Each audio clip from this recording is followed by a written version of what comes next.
We know that the recent shooting tragedies across Toronto continue to deeply impact our city. I want to assure our communities that addressing gun crime is a top priority for our service, and every effort is being made to prevent shootings and advance our investigations. In addition to prioritizing our response to gun crime, we are implementing a dynamic service-wide approach to our gun violence strategy. We are deploying resources strategically to address these violent crimes, and recent arrests demonstrate that our efforts are yielding results. Among the numerous arrests and seizures of guns this week, on Sunday, our officers in 23 Division responded to an intimate partner violence call involving a suspect with a firearm.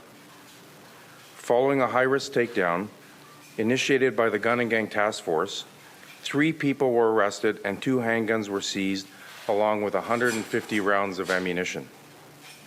A laser sight for a semi-automatic handgun was also seized.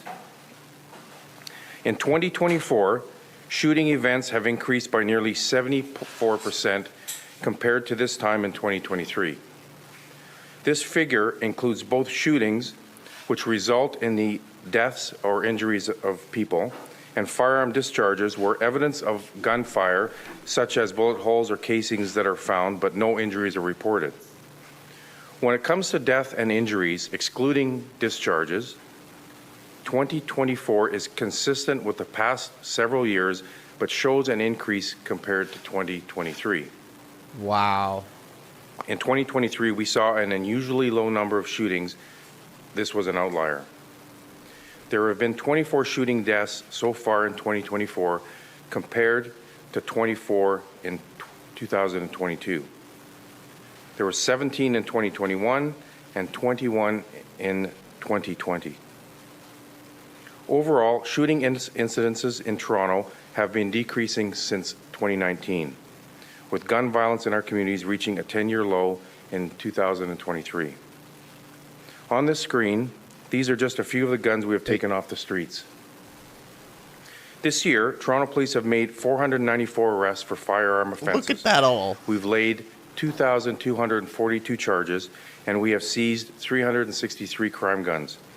And none of those are legal. In 2023, we also seized a total of 801 crime guns. Over the coming weeks, we will share more information about our proactive efforts to deploy resources and prevent crime in our affected communities. So I'd like to turn it over to Staff Superintendent Joe Matthews, who will tell you about our new tow truck task force. All those legal firearms that we've been trying to get rid of. Thank you, Deputy. Our approach to combat gun violence includes data-driven decision-making.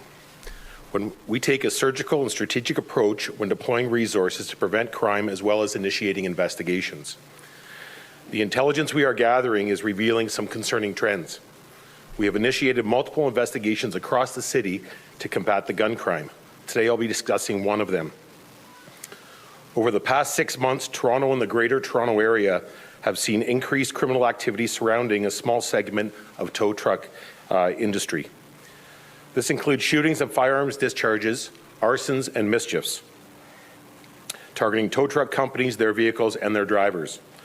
Since January 1st, 2024, there have been 26 tow truck-related shootings and discharges, representing approximately 12% of the citywide shooting and discharge total.